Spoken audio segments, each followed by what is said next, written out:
Vacib sualı Dövlət Gömrük Komitəsinin sədri Şahin Bağırov cavablandırır.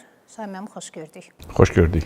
Müsahibəyə razılıq verdiyiniz üçün təşəkkür edirəm. Minnətdarıq sizə. Şahin müəllim, ili necə başa vururuq? İli ümumiyyətlə bir dövr, bir mərhələ olaraq bir çox nəticələrimiz mövcuddur və çalışmışıq ki, gömrük orqanlarının üzərinə düşən vəzifələri və tapşırıqları keyfiyyətcə birinci növbədə həyata keçirək. Çalışaq ki, havalə olunmuş sahələrdə gömrük xidmətinin keyfiyyətini artırmaqla yanaşı, bizim effektiv gömrük nəzarəti tədbirlərini tətbiq edək və burada əsasən də rəqəmsallaşma mühitinin genişlənməsi, daha dayanıqlı olması və yeni alətlərin tətbiqidir. Bu nöqteyi nəzərdən qiymətləndirsək, əlbəttə ki, biz işimizi qənaətbəxş hesab edə bilərik, amma ümumilikdə əlbəttə ki, görüləcək işlər daha çoxdur və hesab edir ki, hədəflərimiz böyük olduğuna görə daha çox çalışmalıyıq. İlin nəticəsi onu göstərir ki, üzərimizdə olan məsuliyyəti bilərək daha faydalı işlərin həyata keçirilməsindən ötəri önəmli olaraq sahələrdə iş aparmalıyıq və cəmiyyətimizi gömrük sahəsinə aid olan məsələlər əsasında qorumalıyıq. Büdcə gəlirlərinin formalaşmasından ötəri lazımi prosesləri hesablama və köçürmə proseslərini təmin etməliyik və əlbəttə ki, bizim üçün vacib olan və cəmiyyətin qorunması ümumiyyətlə bu gömrük orqanlarının fundamental fəaliyyət istiqamətindən biri olan qeyri-qanuni daşımalara qarşı mübarizə tədbirlərinin effektivliyini daha da artırmalıyıq. Hər şey plan üzrə gedirmi? Ötən illə müqayisədə elə dövlət büdcəsindən danışdınız. Dövlət büdcəsi ilə münasibətlərdə vəziyyət necədir? Dövlət büdcəsinin gəlirlər hissəsində gömrük orqanlarına həvalə edilmiş tapşırıqlar əsasında əlbəttə ki, biz çox diqqətlə çalışırıq. Bu sahədə birinci növbədə sərhədlərdə gömrük buraxılış məntəqələrində gömrük yığımlarının, ödənişlərinin toplanmasına ötəri düzgün identifikasiya, yəni eyniləşdirmə işlərini, uçot işlərini həyata keçiririk. Bu birinci bizim öhdəliklərimizdir və eyni zamanda keçid məntəqələrində bu sistem əsasında daha sonraki mərhələlərdə gömrük dəyərləndirilməsinin optimallaşdırılmasının təmin edilməsidir. Bu baxımdan ümumiyyətlə, əgər tendensiya nöqteyi nəzərdən desək, əlbəttə ki, əvvəlki illərlə müqayisədə davamlı olaraq biz gömrük ödənişlərinin ödənilməsi sahəsində üzərimizə düşən işləri yerinə yetiririk. Gömrük fəaliyyəti təbii ki, xarici ticarətin fəaliyyəti ilə əlaqəlidir, malların idxalı ilə əlaqəlidir. Gömrük ödənişləri Azərbaycan Respublikasında əsasən formalaşır idxal əməliyyatları üzrə. Çünki ixrac əməliyyatlarında demək olar ki, gömrük ödənişləri hesablanmır, tutulmur, çünki sərbəstdir. Bir qrup mallar istisna olmaqla və onların sayı çox azdır. İdxal hissəsində bir daha demək istəyirəm ki, o da ölkəmizdə quruculuq işləri ilə həyata keçirilən fəaliyyəti nəzərə alaraq bir çox sahələrdə deməli dəstək prosesləri təmin olduğuna görə əlavə dəyərin formalaşmasına ötəri ölkəmiz daha çox xam mal xarakterli malların və texnoloji qurğuların deməli, dəstəkləməsi üçün müvafiq alətlər həyata keçirir. Təbii ki, bunlar da dövlət büdcəsinin gəlirlər hissəsinin formalaşmasında öz təsirini göstərir. Hesab edir ki, ümumiyyətlə verilən tapşırıq əsasında bu prosesdə hər hansı bir belə çətinliklər yoxdur, amma ümumiyyətlə həcm baxımından bu məsələ üzərində də biz çalışırıq. 2025-ci ildə hansı yenilikləri etdiniz və nəticələr necə oldu? Bizim gömrük işində yeniliklərimizin həyata keçirilməsindən ötəri bu spontan bir proses olmasın baxımından biz hər il, növbəti il üçün öz fəaliyyətlərimizi müəyyən edirik. Hədəflərimizi dəqiqləşdirəndən sonra iş planları tətbiq edirik. Və əslində biz hər zaman bunu qeyd edirik ki, dövlətimizin və dövlət rəhbərimizin məhz gömrük orqanı qarşısında qoyduğu tapşırıqlar və dövlət rəhbəri tərəfindən həyata keçirilən iqtisadi siyasət nəticəsində və qəbul olunan qanunlar əlbəttə ki, gömrük fəaliyyətinin mobilizasiya edilməsinin həmişə zəruridir, optimallaşdırılmasının zəruridir. Müasir idarə etmə üsullarının tətbiqini mütləq qaydada tələb olunur bizim tərəfimizdən və biz çalışırıq bunu edək. Ona görə də bizim fəaliyyətimiz, yəni gömrük orqanlarının fəaliyyəti nəticəsində strateji inkişaf proqramına uyğun olaraq biz fəaliyyətimizi planlaşdırırıq və 2025-ci il ərzində müvafiq alətlər artıq tətbiq olunub. Bu həm rəqəmsallaşma nöqteyi nəzərdəndir. Bir neçə gün öncə Bakıda keçirilmiş gömrük biznes forumu artıq ənənə halını almış forumda biz möhtərəm cənab prezident tərəfindən etibarlı tərəfdaş konsepsiyasının imzalaması ilə birinci növbədə möhtərəm cənab prezidentə minnətdarlığımızı bildirmək istəyirik forumun adından. Eyni zamanda sənədin qlobal xarakter daşıdığını qeyd etməklə yanaşı biznes, dövlət və özəl sektor arasında münasibətlərin daha yüksək səviyyəyə qaldırılmasına xidmət edən bir sənəd kimi səciyyələndiririk və gömrük orqanlarında bəs bu münasibətlərin formalaşmasına ötəri mühüm işlər görəcək. Bir sözlə, burada biznes, özəl sektorla bərabər qurumların, yəni dövlət qurumlarının bərabər fəaliyyəti dəstəklənir və biz artıq rəqəmsal alətlərlə yanaşı deməli süni intellekt geniş tətbiqi sistemdə əməl edirik, onu yerinə yetiririk. Hesab edirik ki, burada müəyyən nəticələrimiz var.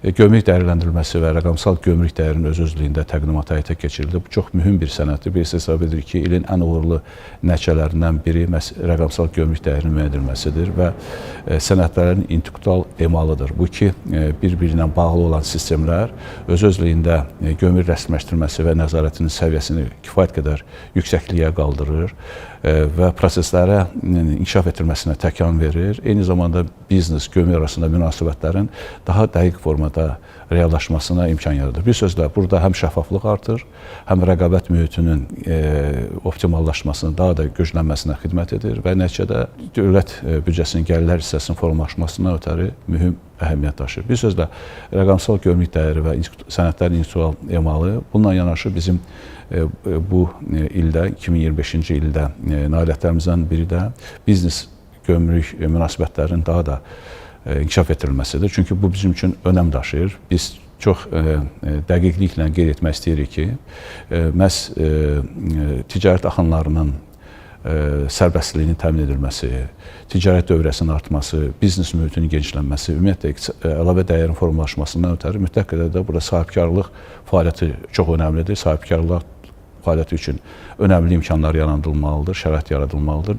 Hansı ki, dövlət bunu edir, müvafiq qanunlarla. Biz xidmət olaraq da buna dəstək verməliyik və bu sahədə qeyd etdiyim kimi biznes, gömrük münasibətlər əsasında da bu fəaliyyətin inkişaf etdirilməsi, müəyyən alətlərin tətbiq etməsi onların da fəaliyyətini asanlaşdırır və idarə etmə nöqteyi nəzərdən gömrük tənzimləməsi baxımından da işimizin səviyyəsini xeyli dərəcədə yaxşılaşdırır. Rəqəmsallaşmanı siz qeyd etdiniz və bununla bağlı kifayət qədər məlumat verdiniz.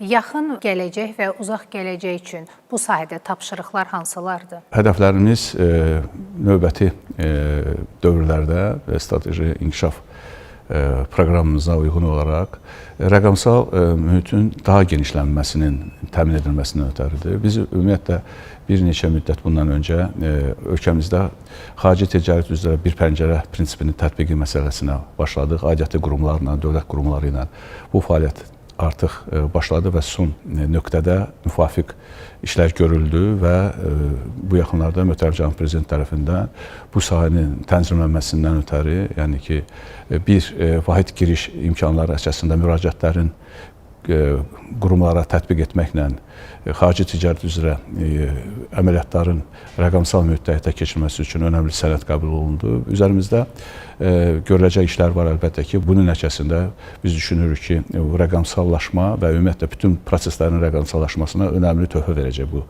yanaşma və ümumiyyətlə gömrük baxımından qeyd etsəksə, biz artıq bütün sistemlərimizin elektron və mühitdə həyata keçirilməsini və avtomatlaşdırılmasına ötəri bir sıra sahələrdə nailiyyətlər əldə etmişik. Amma düşünürük ki, bu kifayət deyil. Çünki bir sıra proseslər var ki, onlar avtomatlaşdırılmalıdır. Daha çox deməli sürətə xidmət edən bir formada təmin olunmalıdır. Eyni zamanda rəqəmsallaşma rəqəmsal həllər əsasında bu öz nəticəsini verməlidir.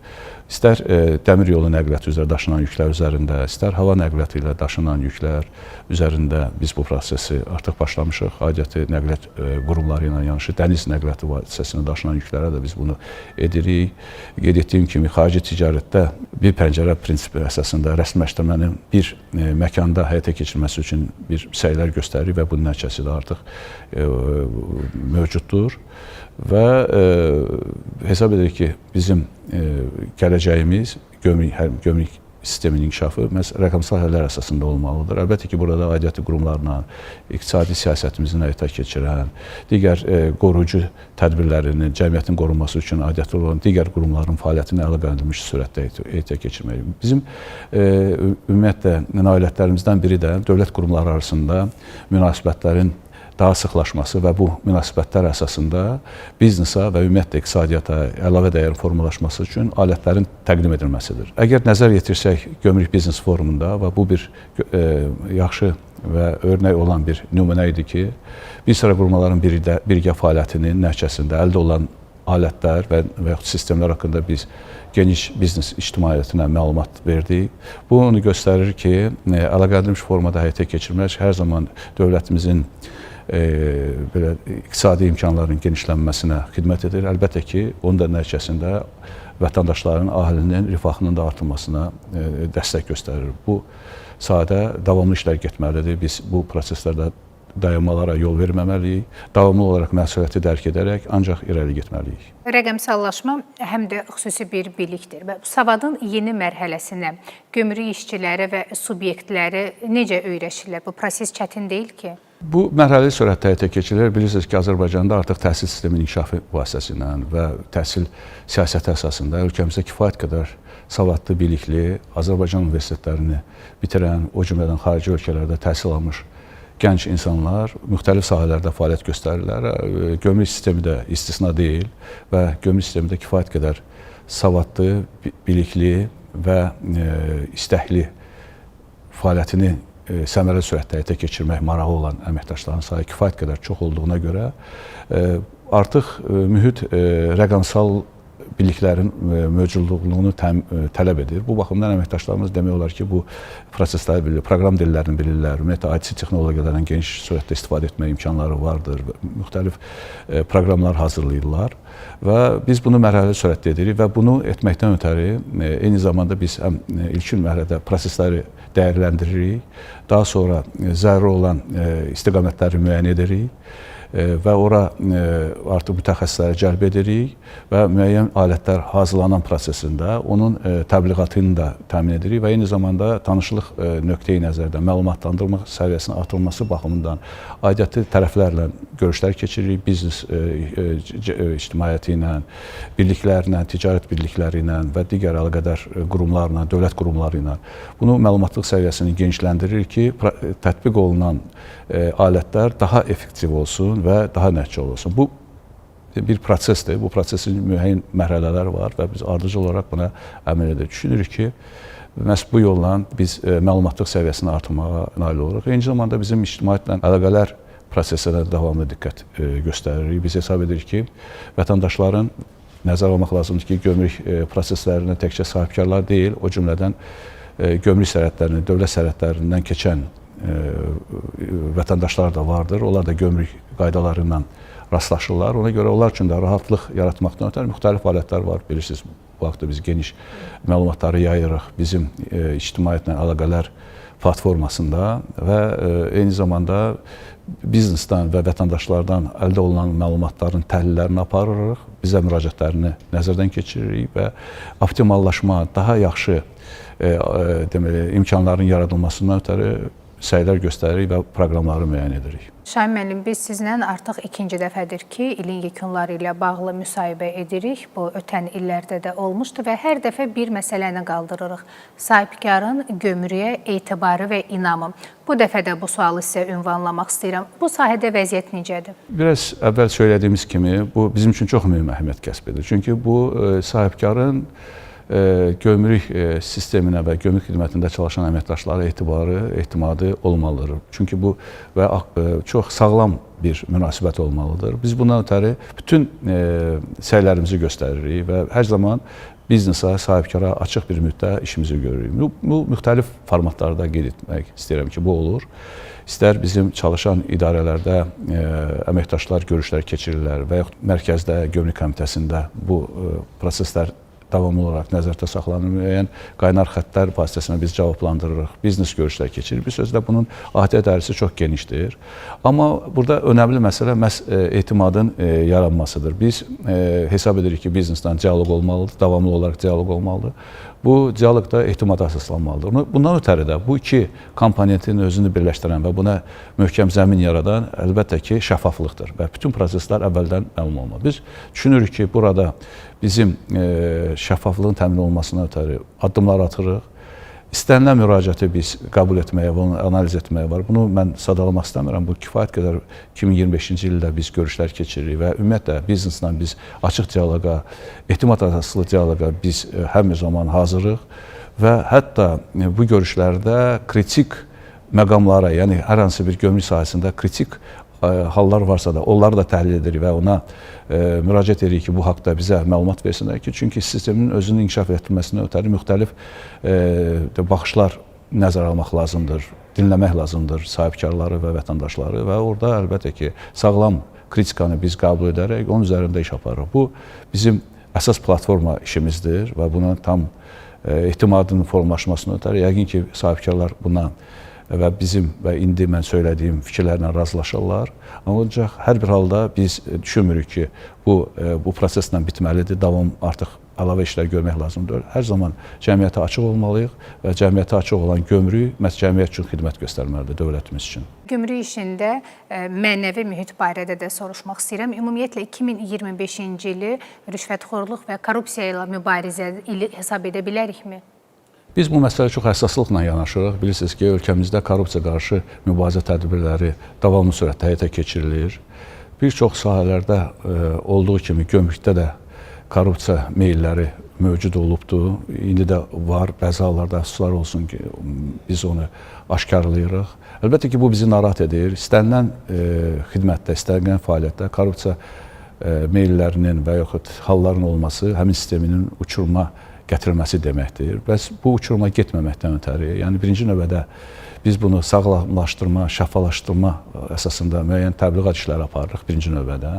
Əlbəttə ki, heç kəs istəməz ki, onun hər hansı bir əməkdaşı korrupsiya meyilləri əsasında və yaxud hərəkət əsasında o işini itirsin, karyerasına, inkişaf karyerasına bir nöqtə qoysun. Əlbəttə, bunun heç bir sistemdə istənilməz və arzu olunan bir məsələ deyil. Amma bir daha demək istəyirəm ki, buna qarşı biz, yəni korrupsiyanın yaranan halların aşkarlanmasından ötəri biz birinci növbədə şəraiti və səbəbi yaradan halları aşkarlayırıq. Ondan ötəri biz mübarizə aparırıq. Amma müəyyən olunduqda isə biz əlbəttə ki, hüquq mühafizə orqanlarıyla birlikdə o cür korrupsiya hallarına yol vermiş şəxslərə qarşı mübarizə tədbirlərimizi proseslər və prosedurlara uyğun olaraq davam etdiririk. 2025-ci il qaçaqmalçılıq və narkotik vasitələrin qanunsuz dövriyyəsi ilə mübarizədə nələrlə yadda qaldı daha çox? Gömrük Komitəsinin deməli cəmiyyətin qorunması, ümumiyyətlə bu ümumdünya gömrük sistemində də hər zaman bu qeyd edilir və gömrük fəaliyyətinin əsas istiqamətlərindən biri qaçaqmal olan predmetlərin qeyri-qanuni keçirilməsinin qarşısını almasıdır. Və bu əsas fəaliyyətimizin bir hissəsidir. Və burada narkotik vasitələrin qeyri-qanuni daşıması, ümumiyyətlə daşıması hallarda baş verir. Ölkəmizdə əgər belə tarixi belə nöqteyə nəzərə baxsaq, müxtəlif illərdə qeyri-qanuni keçirilən narkotiklərin aşkarlanma faktları olubdur, baş veribdir. Gömrük orqanları bunu kifayət qədər ciddi sürətdə buna qarşı mübarizə aparıblar və bu proses faktiki olaraq indi də davam edilir və daha müasir üsulları tətbiq etməklə, yeni məlumatların emal edilməsindən, əvvəldən əldə olunmuş məlumatları təhlil etməklə, riskləri müəyyən etmək vasitəsilə də artıq burada sistemli yanaşmanı tətbiq etməklə də yeni aşkarlanma faktları olur.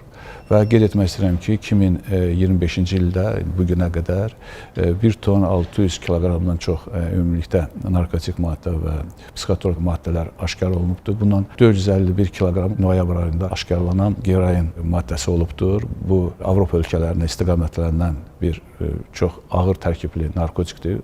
olduğunu biz müəyyən etmişik və aşkarlamışıq və hesab edirəm ki, bu çox yaxşı bir nəticədir. Bunu da qeyd etmək istəyirəm ki, onun aşkarlamasında bizim əməkdaşların peşəkarlığı və işə sayıqlığı nəticəsində olub. Çünki narkotiklərin özünün gizlənmə üsulları vardır. Onu gizlətmə üsulları ilə qeydi-qanuni keçirmələrinə cəhd göstərilir. Onu aşkarlamaq düşündüyümüz qədər də asan deyil. Çünki yeni metodlar var, yeni kimyəvi maddələr var, hopdurma prosesləri baş verir bu və digər material üzərində və yaxud ad dəyişməklə, yəni müxtəlif üsullardan istifadə etməklə narkotiklərin daşınması dünyada baş verir.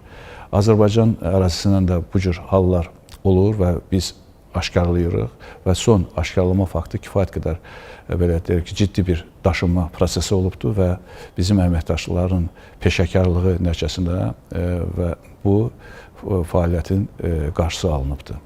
Azərbaycan post-neft dövrünə keçməkdədir. Nefti beynəlxalq yol, tranzit yol əvəz edir. Tranzit yolda təbii ki, gömrükdə başlayır və gömrükdə də bitir. Hansı yeni məntəqələr var və ya olacaq? Çox sağ olun. Ümumiyyətlə, buradakı məsələni mən qeyd etmək istəyirəm sualla uyğun olaraq. Birinci, bizim ölkə sərhədlərimizin də kifayət qədər keçid məntəqəsi mövcuddur ki, tranzit axınlarının idarə olunmasına imkan yaradır. Amma həcm artdıqca və ümumiyyətlə bizim regiondan və əsasən də ölkəmizdən tranzit daşımaların sayının artırılmasını biz müşahidə edirik və artacağı gözlənilir. Bu baxımdan birinci keçid məntəqələrinin özünün infrastrukturunun müasirləşdirilməsinin, daha da yenilənməsinə ehtiyac yaranır. Bu sahədə biz iş aparırıq. Bizim aidiyyatı dövlət qurumları ilə, Nazirlər Kabineti ilə apardığımız fəaliyyət nəticəsində və planlaşdırılmış tədbirlərə uyğun olaraq mövcud keçid məntəqələrinin imkanlarının genişləndirilməsindən ötəri və onun texnoloji qurğularla təmin olunması baxımından bir fəaliyyət vardır. Düşünürük ki, bu yaxın dövrdə öz həllini tam tapacaq, yəni onların müasirləşdirilməsi daha yeni çağırışlara cavab verən nöqteyi nəzərdən. Çünki həcm də artdığına görə tranzit həcmləri öz-özlüyündə çoxalır və biz buna hazır olmalıyıq. Eyni zamanda yeni keçid məntəqələrinin formalaşması və inşa edilməsi baxımından. Ölkəmizdə mövcud praktikaya uyğun olaraq keçid məntəqələrinin tikintisi və onun istifadəsi və onun istifadəsindən belə təmin edilməsi gömrük orqanlarına havale olunubdur. Gömrük xidməti tərəfindən bu həyata keçirilir və müvafiq təkliflər əsasında artıq məlum olduğu kimi Gürcüstanla Azərbaycan arasında yeni keçid məntəqəsinin, avtomobil keçid məntəqəsinin tikintisinə start verilibdir. Düzdür, biz onu hələlik layihələndirmə işini tamamlama mərhələsindəyik. Eyni zamanda qonşu Gürcüstan Respublikası ilə biz müvafiq texniki sənəd imzalama ərəfəsindəyik. Bu yaxınlarda onun imzalaması baş tutacaq. Eyni zamanda bizim Ağbənd istiqamətində yeni keçid məntəqəsinin artıq ilkin mərhələsi tamamlanır. Orada körpü inşa edilir və yaxın zaman kəsiyində orada müvəqqəti tipli, hələlik modul tipli keçid məntəqəsinin inşasına biz başlayacağıq Gömrük Komitəsi, Gömrük xidməti olaraq. Eyni zamanda bizim deməli bu əsas iki istiqamətlər üzrədir. Biz də dəmir yol xəttləri üzərində də və biz bilirsiniz ki, Zəngəzur dəhlizinin əhəmiyyətini hər birimiz çox gözəl bilirik və möhtərəm cənab prezidentin həyata keçirdiyi siyasət və avqustun 8-də keçirilən görüşlərdə bir daha onun göstərir ki, bu dəhlizə böyük bir dünya maraq vardır və bu onu ehtiva edir ki, bütün nəqliyyat daşıyıcıları, ümumiyyətlə ticarətdə iştirak edən tərəflər bizim dəhlizədən istifadə etmə marağını artıq bildirirlər və Gömrük Komitəsi də məhz bu nailiyyətləri nəzərə alaraq üzərinə düşən vəzifələri layiqincə yerinə yetirəcək. Bu şəksizdir, buna hər hansı bir sual yoxdur. Prosesləri biz düşünürük ki, nizamlı sürətdə həyata keçirən siyasətə uyğun olaraq, onun bir hissəsinə uyğun olaraq özümüzə aid olan səviyyədə təmin edək. Və necə hazırlaşır Azərbaycan gömrüyü Zəngəzur dəhlizi ilə yeni gələcəyə? Bilirsiniz, bu məsələ bu siyasi, iqtisadi kontekstdə müəyyən müzakirə aparılır. Texniki tətbiq nöqteyi nəzərdən biz işimizi planlaşdırırıq. Əgər biz burada ilk növbədə keçid məntəqələrinin özünün formalaşması, onun müasirliyinin təmin edilməsi, orada əməliyyat, yəni xidmətinin fəaliyyəti göstərməsi, yəni rəsmiləşdirmənin, qeydiyyatın və digər proseslərin daha müasir tələblərdə bünövrəsinin müəyyən edilməsi ki, bu dəhlizlər istifadə edilərkən gömrük prosesləri baxımından hər hansı bir ləngimələr olmasın. Burada biz risk idarəetmə sisteminin önəmini vurğuluyuruq. Risk idarəetmə hissəsində müxtəlif, belə deyək ki, təhlükə yarada bilən halları biz aşkarlayacağıq. Digər hallarda ki, onların rahat keçidinə, rahat, sərbəst surətdə ölkəmizin tərk etməsinə və yaxud tranzit qaydada ölkəmizə gəlib digər yerlərə getməsinə biz imkanlar yaradacağıq. Əlbəttə ki, burada gömrük orqanlarına yanaşı digər nəqliyyat orqanları, nəqliyyat xidmətləri, şirkətlərinə də müəyyən işlər düşür. Amma biz burada ahəngdar formada fəaliyyətimizi təmin edəcəyik. Düşünürük ki, bu çox önəmlidir və ölkəmiz üçün xidmət etməkdən ötəri çox önəmli bir fürsətlərdir və biz bu fürsətləri davamlı olaraq diqqətlə həyata keçirəcəyik. Sərhəd dövlətləri ilə işlər necə gedir, xüsusilə İran İslam Respublikası ilə? Bizim İran İslam Respublikasına müxtəlif səviyyəli görüşlərimiz var. Bilirsiniz ki, hökumət səviyyəsində görüşlər keçirilir. Üç tərəfli görüşlər keçirilir. Yəni İran, Azərbaycan, Rusiya, Şimal-Cənub dəhlizi üzərində. Bu yaxınlarda da bizim gömrük xidmətləri arasında belə görüş keçirilibdir. Astarada gömrük xidmətlərinin rəhbərlərinin, müavinlərinin görüşləri olubdur. Əsas məqsəd ondan ibarətdir ki, bu nəqliyyat dəhlizindən daha səmərəli istifadə etməkdən ötəri prosesləri bir-birinə uyğunlaşdırmaq, yəni prosedurları, hər hansı bir deməli yarana bilən məsələnin dərhal operativ vəziyyətdə həll olunması, ümumiyyətlə bir-birinə uyğunlaşdırma proseslərinin təmin edilməsidir. Həm dəmir yolu nəqliyyatı vasitəsilə, həm də avtomobil nəqliyyatı vasitəsilə. Ümumilikdə İran İslam Respublikasının müvafiq gömrük orqanlarına bizim münasibətlərimiz normal sürətdə təmin olunur. Biz çünki sərhədlərdə davamlı olaraq onlarla görüşlər keçiririk. İstər Astara gömrük idarəsində, istər Bilasovarda və yaxud Naxçıvanda. Biz bu görüşlərin keçirmək yoluna yaranan bilən məsələləri müzakirə edirik. Amma çalışırıq ki, hər birimiz, yəni ki, həm Azərbaycan tərəfindən gömrük və İran tərəfindən gömrük biz bərabər əməkdaşlıq nəticəsində nəqliyyat axınına zəmin yaradaq, daha yaxşı imkanlar yaradaq ki, ölkəmizin tranzit imkanlarından davamlı olaraq istifadə olunsun. Dövlət Gömrük Komitəsi bugün şikayətlərə, müraciətlərə, təkliflərə nə qədər açıqdır və yerlərdən gələn siqnallara reaksiya mexanizmi necədir? Biz bu məsələni hər zaman diqqətə saxlayırıq. Həm yerli səviyyədə və mərkəzi aparatda bu məsələ xüsusi alətlər və belə proseslər təmin olunur, yəni ki, məlumatların əldə edilməsi.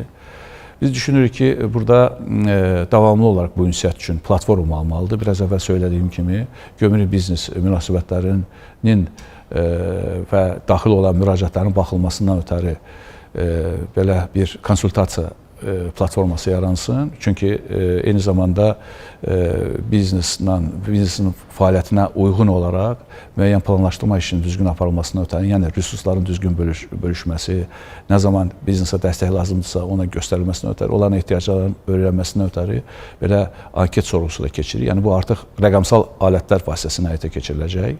Amma burada bir məsələni xüsusilə qeyd etmək lazımdır ki, bilirsiniz, gömrük xidməti dünyada da belədir, digər ölkələrin də biz təcrübəsini öyrənirik. Davamlı olaraq gömrük xidmətinə suallar yaranır. Amma bu sualları biz təsnif etsək, təsnifləşdirsək, orada ən azından son dövrlərdə gömrük xidməti ilə bağlı mən bunu tam əminliklə bildirmək istəyirəm ki, əgər daxil olan ümumiyyətlə müraciətlərin bir hissəsi sırf konsultasiya nöqteyi nəzərlərdəndir. Bir sıra müraciətlərin özünə baxsaq, ümumiyyətlə əlavə məlumatlar almaq deməlidən ötəri müraciət olunur və bir sıra müraciətlərin tərkibinə baxsaq, onlar növbəti mərhələdə necə hərəkət etmələri haqqında məlumat əldə etməsinlər və şikayət sırf gömrük orqanlarının fəaliyyətinə şikayət kateqoriyasına baxsaq, bunların sayı kifayət qədər azdır. Mən demək istəmirəm, yoxdur, vardır. Amma ki, bir sıra hallarda bu şikayətlərin özünü də əgər biz təsnif etsək, təsnifləşdirsək, daha doğrusu, o zaman görəcəyik ki, bu şikayətlərin yaranma səbəbini bəzi hallarda gömrük orqanlarının tərəfindən yaransa da belə, bəzi hallarda proseslərin haqqında bu həyata keçirilən rəsmiləşdirmə qaydalarından məlumatsızlıq səviyyəsində baş verir. Yəni bunun özündə də müəyyən bir dəqiqləşdirmə aparmaq lazımdır. Amma biz əlbəttə ki, istəyirik ki, heç bir şikayət olmasın və hər bir halda istənilən şikayətin biz qəbul etməsinə maraqlıyıq və onu dərhal edirik. Zaman baxımından ola bilər ki, bu və digər hallarda biraz geciksin. Çünki bəzi zaman şikayətlərin bir səbəbi də ondan ibarətdir ki, bəs müraciət edilmişik, gömrük orqanının reaksiyası biraz zəifdir. Burada bəzi hallarda dəqiq, qəti cavab verilməsinə ötəri müəyyən araşdırmalar tələb olunur. Burada əsasən daxil olan şikayətlərin biz təhlili göstərir ki, bir çox hallarda, yəni o şikayətlərin özünün hissəsində gömrük dəyəri ilə bağlı olur. Burada biz izah edirik və bunu dəfələrlə biz efir vasitəsilə bildiririk vətəndaşlara, sahibkarlara.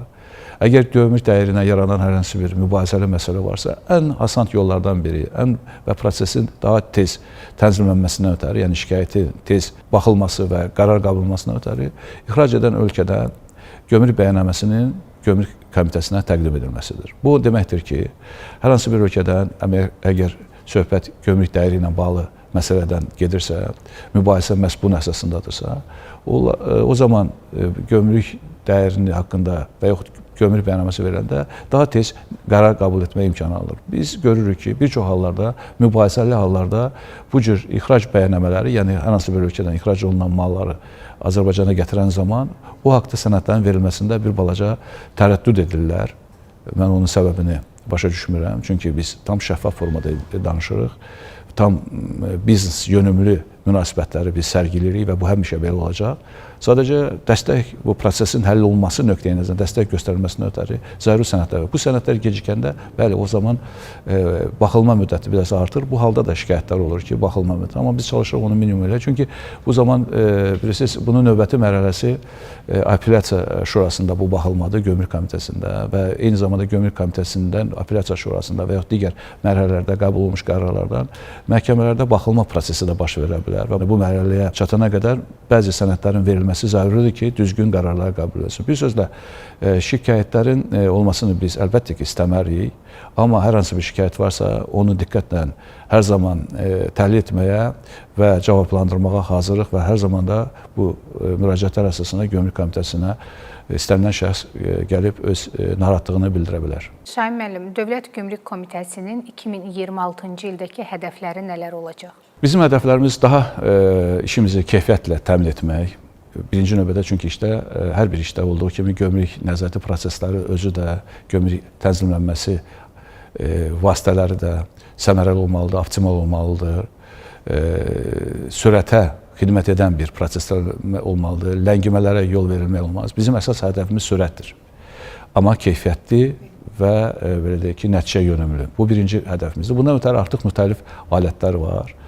Yəni rəqəmsallaşma, bilik və bacarıqların tətbiq edilməsi, beynəlxalq təcrübədə əldə olunmuş nailiyyətlərin bizə fəaliyyətimizə implementasiya etməsi, çünki bir sıra ölkələrdə yeni nailiyyətlər olur, ondan biz kənarda qala bilməliyik, öyrənməliyik, onun yaxşı tərəflərini ölkəmizdə tətbiq etməliyik, əlbəttə ki, bizim mühitə uyğun formada. Bu bizim vacib məsələlərimizdir. Əlbəttə ki, bununla yanaşı, bununla paralel sürətdə, hesab edirəm ki, daha da bəlkə də önəmli, birinci növbədə hər bir gömrük əməliyyatdaşı davamlı olaraq üzərində çalışmalıdır, bilik və bacarıqlarını artırmalıdır, daha səylə vətənimizə, dövlətimizə xidmət etməkdən ötəri özünə aid olunan və ona verilmiş səlahiyyətlər çərçivəsində gömrük tənzimləməsi proseslərinə cəlb olunaraq tapşırıqlarını yerinə yetirməlidir. Bu bizim əsas hədəflərimizdir. Bir daha demək istəyirəm ki, düşünürük ki, bunlar öz-özlüyündə nailiyyətlərə gətirib çıxardan bir yanaşmadır və ölkəmizdə və ölkəmizin bu sahədə gömrük orqanlarına verilmiş tapşırıqların icrası üçün çox vacibdir. Və ümumi mənzərədən desək, əlbəttə ki, biz bu ölkənin davamlı inkişafını görürük və sevinirik, qürurlanırıq. Zəfərimiz bizi, hər birimizi belə qüdrətləndirir. Möhtərəm cənab prezidentin həyata keçirdiyi fəaliyyəti biz hər zaman müşahidə edirik, görürük və onun nəticələri artıq dövlət idarə etməsi nöqteyi-nəzərdən gömrük sahəsində də təsirini görürük və bu bütün proseslərə daha yaxşı işləməsini bizim üçün bir hədəfdir və bu əsas hədəflər məhz bunlardan ibarətdir. Şahin müəllim, təşəkkür edirəm suallarımıza ətraflı və geniş cavablandırdığınız üçün minnətdaram. Sağ olun, minnətdaram. Xatırladım ki, vacib sualı Dövlət Gömrük Komitəsinin sədri Şahin Bağırov cavablandırırdı. Görüşmək ümidi ilə hələlik.